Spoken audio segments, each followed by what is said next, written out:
Sa'd ibn Mu'adh, le porte-étendard des Ansar lors de la bataille de Badr. Sa'd comptait parmi les meilleurs soldats de Médine au moment où la révélation prophétique a illuminé la création. Il faisait partie des plus riches et occupait un rang élevé dans la tribu des Abdu Bani al-Ashhal, qui elle-même figurait parmi les plus importantes tribus des Haus. Il écoutait les prêches du compagnon venant de la Mecque, Mus'ab ibn Umayr, mais n'y accordait nullement de l'importance. Mus'ab ibn Umayr était à Médine, sous la protection de Sa'd ibn Zurara, le cousin de Sa'd ibn Mu'adh. Les deux s'affairaient à propager le message de l'islam dans Médine. Personne donc ne pouvait nuire à Mus'ab. Un jour, lorsqu'il arpentait les rues de Médine, accompagné de Usayd ibn Hudayr, il croisa le prêcheur venant de la Mecque, Mus'ab ibn Umayr, ainsi que son hôte, dans un jardin voisin d'une maison appartenant à sa tribu. Ils se reposaient à l'ombre d'un de leurs palmiers, s'abreuvant d'une eau fraîche puisée dans un de leurs puits. Ils étaient entourés d'un groupe de croyants en quête de compréhension de leur nouvelle religion, écoutant les paroles du livre d'Allah récitées par Mus'ab. C'en était trop pour Sa'd ibn Mu'adh, chef des Haus. Il ne pouvait plus supporter cela. Cette hospitalité dont fait preuve son cousin est allée trop loin. Ils sont arrivés au point d'exposer au grand jour et au cœur de leur tribu leur rappel à cette nouvelle religion. Sa'd dit à Usayd ibn Hudayr, « Malheur à nous, Usayd, va vers eux et dis à cet homme, ce fauteur de troubles qui rabaisse notre religion et nos divinités et égare les plus faibles d'entre nous, de ne plus s'approcher de nos habitations. N'hésite pas à te montrer rude. Si ce n'était pas mon cousin et qu'il ne faisait pas partie de mes bien-aimés, je ne t'aurais pas demandé cela. J'y serais allé moi-même et m'en serais occupé comme il se doit. » Usayd ibn Hudayr se saisit de son épée et se dirigea vers eux, jusqu'à se retrouver face à face. Mus'ab l'accueillit avec un doux sourire, une parole apaisante, l'invita à l'islam.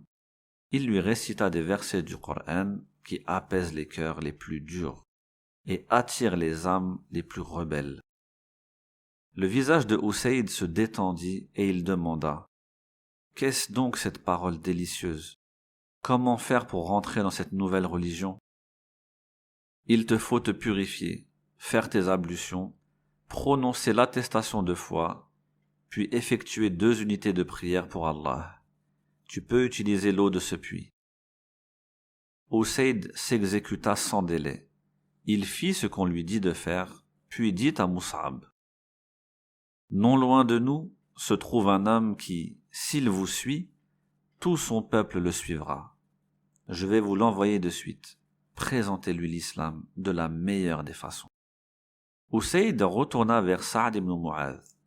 Lorsque celui-ci le vit, il dit aux gens présents autour de lui, « Je jure par Allah qu'Usayd a un visage différent de celui avec lequel il nous a laissés. » Puis se tourna vers Usayd et lui dit, « Que s'est-il passé? » « J'ai parlé à ces 2 hommes et par Allah, je n'ai rien vu de mal en eux. » Sa'd se leva énervé. Il saisit l'épée des mains d'Usayd et dit, « Par Allah, tu ne me sers à rien. Si la situation reste inchangée, je vais les trouver demain chez moi en train d'appeler ma femme et mes enfants à délaisser la religion de nos ancêtres. » Sa'd ibn Mu'adh se dirigea vers l'endroit où était assis son cousin et Mus'ab. Lorsqu'ils le virent arriver, Sa'd ibn Zurara dit à Mus'ab, « Hé Mus'ab, par Allah, cet homme qui vient vers nous est le chef de sa tribu. Si tu le convaincs, toute sa tribu le suivra. Vois ce que tu peux faire. » Sa'd ibn Mu'adh arriva devant eux et s'adressa directement à son cousin, Sa'd ibn Zurara. « Ô Abu Umama, tu abuses de notre proximité. Viens-tu chez moi avec une chose que je déteste ?» Mus'ab prit la parole. Un sourire illuminait son visage et dit ces quelques douces paroles. « Que dirais-tu de t'asseoir avec nous et écouter ce que l'on a à dire? Si cela te plaît, tu pourras accepter notre message. Dans le cas contraire, nous partirons sur le champ. Face à tant de douceur, le cœur de Saad s'adoucit et il dit: Par Allah, tu es juste, j'écoute ce que tu as à dire. Mus'ab présenta l'islam de la meilleure façon possible, lui récita quelques versets du Coran. Le corps de Saad se détendit complètement et il sentit son âme s'envoler de bonheur. Saad demanda immédiatement: Comment faire pour entrer dans cette religion sublime? Par Allah, je n'ai pas entendu plus belle et noble parole que celle-ci. Saad, le chef des Haus, clama l'attestation de foi et rejoint le rang des croyants. Saad prit son épée et rebroussa chemin vers les siens, qui l'attendaient non loin de là. Lorsqu'ils le virent, ils dirent: Par Allah, il a un visage différent de celui avec lequel il nous a laissés. Arrivé auprès d'eux, il demanda: Ô tribu des Abd al-Ashhal, comment me considérez-vous? Tu es notre chef et le plus intelligent, sage et doué de raison d'entre nous. Dorénavant, je vous interdis à tous, hommes et femmes, de m'adresser la parole jusqu'à ce que vous croyiez en Allah et son messager. Ce jour-là, le soleil ne se coucha dans la tribu des Abd al-Ashhal en ne comptant parmi eux que des croyants. Ils avaient tous embrassé l'islam. Depuis ce jour, Mus'ab ibn Umayr s'est installé chez Saad ibn Mu'adh, le chef des Haus, et la maison est devenue le repère de la prêche à l'islam, jusqu'à ce que chaque foyer comporte des croyants, hommes et femmes. Par conséquent, Médine changeait et était prête à accueillir à bras ouverts les musulmans venant de la Mecque, qui commençaient à affluer par groupes ou seuls. Ils y trouveront la paix et la protection. La conversion de Saad ibn Mu'adh fut un bien pour l'islam et une bénédiction pour les croyants. Il prit position de nombreuses fois dans la propagation de l'islam, ce qui remplit d'amour pour lui le cœur du prophète, sallallahu alayhi wa sallam. Le jour de Badr, le prophète, sallallahu alayhi wa sallam, sortit avec ses hommes intercepter une caravane allant de la Mecque au Shem. Mais il se retrouva vite dans une situation délicate. Ceci car de base, ils avaient prévu de subtiliser une marchandise protégée par 40 hommes maximum. La caravane les avait devancés. Ils décidèrent d'attendre leur retour du Shem. La situation se transforma en affrontement, quand se dressa face à eux une armée prête à la guerre, dirigée par un chef belliqueux et nourrissant une haine contre l'islam, voulant prouver sa férocité aux yeux de tous les Arabes. Les croyants accompagnant le prophète sallallahu alayhi wa sallam étaient au nombre de 317. Ils devaient prendre une décision. Soit ils rebroussaient chemin vers Médine, donnant l'occasion aux associateurs mécois de retourner pavoiser et se vanter auprès des Arabes d'avoir fait fuir les croyants, ou bien il affronte la nombreuse armée des associateurs avec son groupe restreint en nombre et en armes.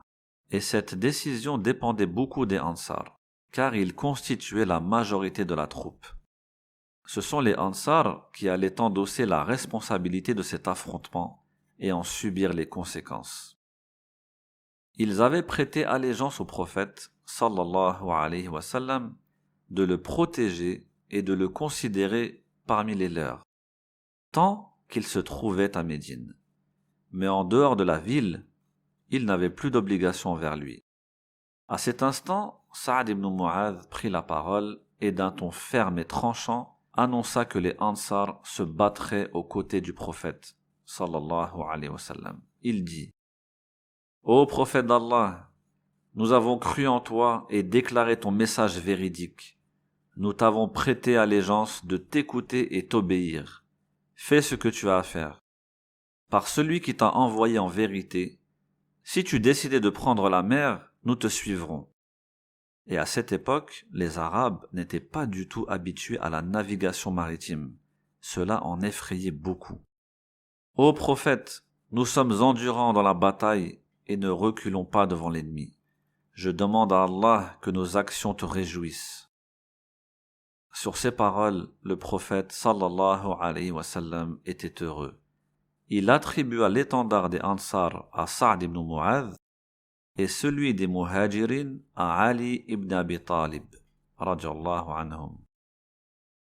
Lors d'une autre bataille importante, celle du Fossé, Sa'd se distingua notablement lorsque le prophète sallallahu alayhi wa sallam vit la pression des coalisés, composés de tribus venant de Quraysh, de tribus juives des Banu Qurayza et de tribus arabes, notamment celle des Ghatfan.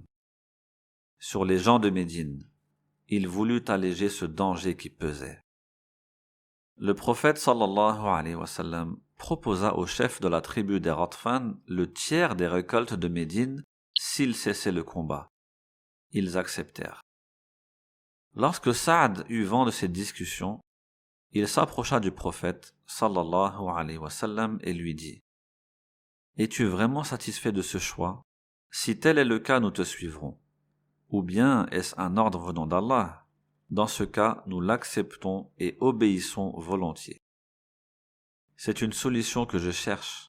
Par Allah, je n'ai pensé à cette solution qu'au vu de la situation.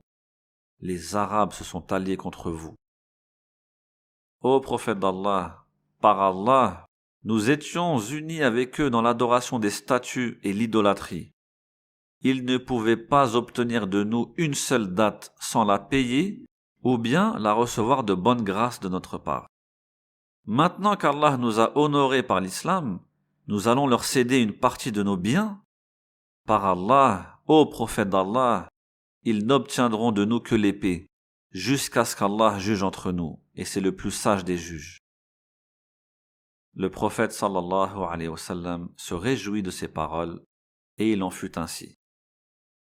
Le jour de la bataille du Fossé, Sa'd fut atteint par une flèche au bras. Le sang coulait tellement qu'il faillit mourir sur le champ. Il se fit un garrot et retourna au camp. Sa'd était en train de vivre ses derniers instants.